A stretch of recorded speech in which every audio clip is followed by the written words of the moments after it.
Sempre que o conjunto está tocando um slow, para ela vou, para ela... Ah, é da Batalha, é o meu desenho.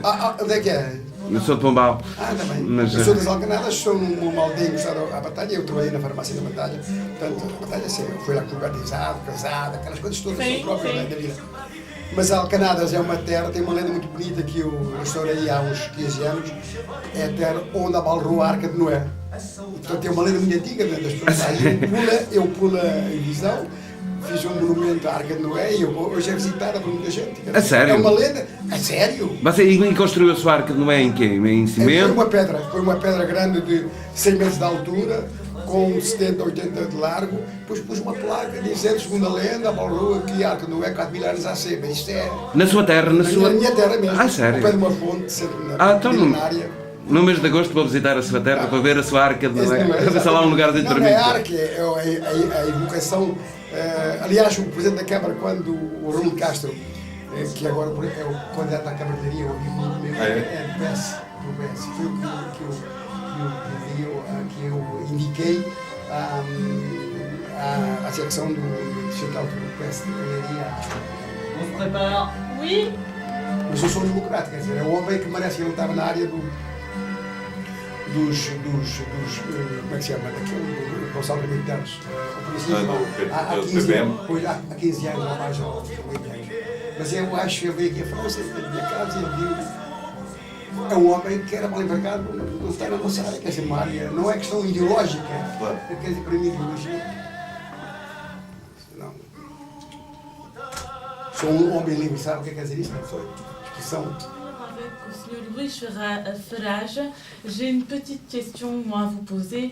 Quels sont les projets que vous souhaiteriez mettre en place aujourd'hui pour la communauté portugaise en France? Il y a certains projets que je vais essayer de mettre en place ce mois de mai.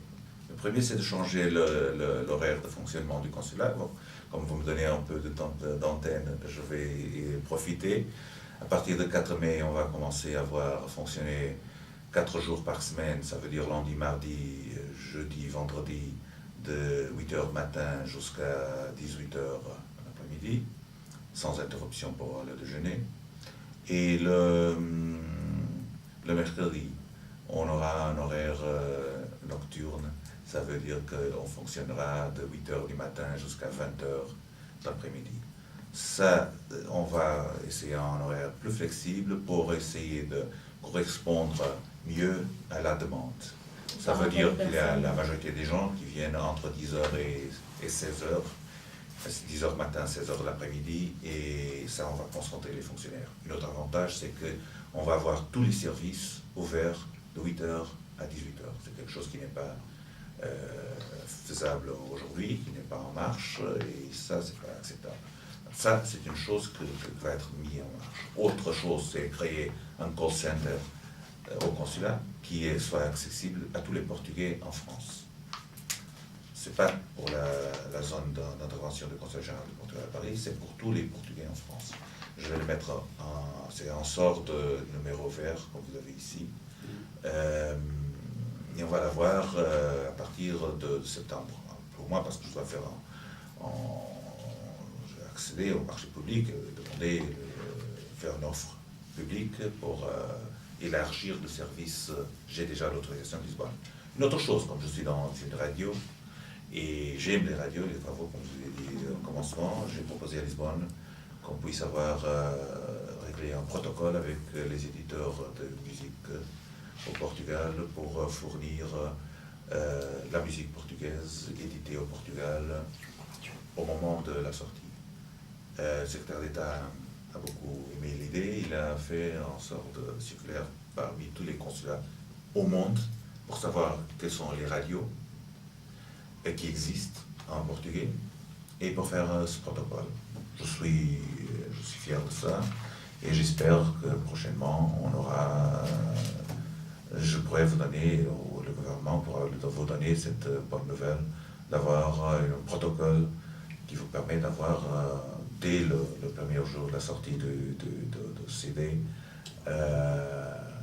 avoir ces CD sans que vous ayez besoin de payer les sauves pour l'envoi. ça, c'est une chose immédiate que j'entends. L'autre, c'est d'aller vers... Bon, immédiatement, ce sont ces projets que j'ai, et les autres sont en à cours, mesure, et viendront faire au jour et à mesure des besoins. Et surtout, le message que je voudrais donner, c'est que j'espère d'être avec la communauté le plus proche que je puisse. Et j'espère avoir cette réponse de la communauté portugaise, qu'il me parle les yeux sur les yeux, je serai présent. Et comme je voyage, j'espère contacter les gens, et si vous ont des critiques, j'espère qu'ils me posent ces critiques, ces commentaires, tout ça qui puisse aider à avoir un consulat le plus efficace possible. Mon objectif, c'est l'efficacité de la réponse consulaire. Et c'est ça ce que j'ai besoin, et j'ai besoin de ces contributions de la communauté, ceux qui utilisent le consulat. Alors, en parlant de vos horaires, vous évoquiez donc que vous allez avoir des horaires qui vont être de 8h à 18h la semaine, sauf le mercredi jusqu'à 20h. C'est vrai qu'on a tendance à dire, français, portugais, que dans tout ce qui touche l'administration, c'est compliqué aujourd'hui. C'est vrai qu'une personne va travailler de 8h à 17h ou à 18h. Donc là, ça leur laisse la possibilité le mercredi jusqu'à 20h de pouvoir se déplacer. Par contre, je voudrais juste accentuer un petit point. Puisque une personne en région parisienne qui termine à 17h ou 18h a peut-être encore le temps de se déplacer jusqu'à 20h au consulat le mercredi. Par contre, il y a eu quelques années de ça, on a eu un mécontentement de la communauté portugaise suite à la fermeture des consulats. Surtout celui de Jean. Oui. Je crois aussi celui de Marseille, si j'ai bonne mémoire. Non, Marseille, il est en fonctionnement. Il est en fonctionnement, d'accord. Je voulais savoir, c'était Versailles. Oui.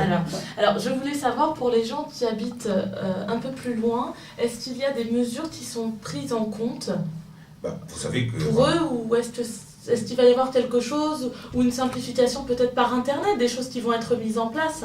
Tout ça sont des autres choses qui sont déjà mises en place, mais des autres qui sont mises en place aussi, parce que, comme vous savez, la révolution de la technologie, c'est une révolution qui est venue les dernières 10 années, et ça nous permet d'accéder, comme la voie de communication aussi, c'est plus facile de voyager aujourd'hui qu'avant, 10 ans avant. Alors, ça a amélioré aussi la liaison entre les gens qui sont plus lointaines du centre. Bien sûr, qu'on a fait la structuration, c'était basé sur le besoin de moderniser les structures consulaires, parce que ce qu'on avait, c'était déjà dépassé. Nogent, c'est pas un cas exemplaire de fonctionnement d'un service consulaire. Je sais que M. Baptiste Admat, c'était en critique, et je respecte ça, cette position, parce que je comprends. Aussi, j'ai constaté qu'il y avait des gens qui, au passé, maintenant, qui ont vécu sur les structures consulaires de Paris aux années 60, ils avaient la crainte de retourner au temple de la rue Édouard Fournier, du consulat général de Paris à la rue Édouard Fournier. J'invite ces gens à visiter le consulat à Paris pour connaître ces structures, parce que l'État portugais a fait un investissement très important au consulat. C'est un bâtiment qui est en lui-même un cas d'orgueil pour les Portugais. Oui.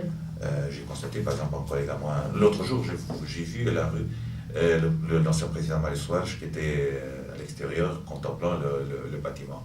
Et malheureusement, il n'est pas rentré parce que ce serait agréable de l'avoir dedans. Mais quand même, c'est tout à fait un nouveau bâtiment. C'est tout à fait, les services sont très modernisés. Maintenant, avec les nouvelles technologies, c'est plus facile d'obtenir il y a beaucoup d'outils à votre des documents et tout ça. Je vais vous dire qu'on a une demande de presque 500 personnes par jour. Et il n'y a pas de complainte. Ça fonctionne, je crois que ça fonctionne bien. D'autre côté, il y a des endroits plus lointains, et pour ça, j'essaie d'aller vers eux. Par exemple, j'ai annoncé à Reims hier que j'aurai des permanences consulaires à Reims à partir de mois de mai. Très bien. Tous les vendredis, le dernier vendredi de chaque mois. Merci beaucoup.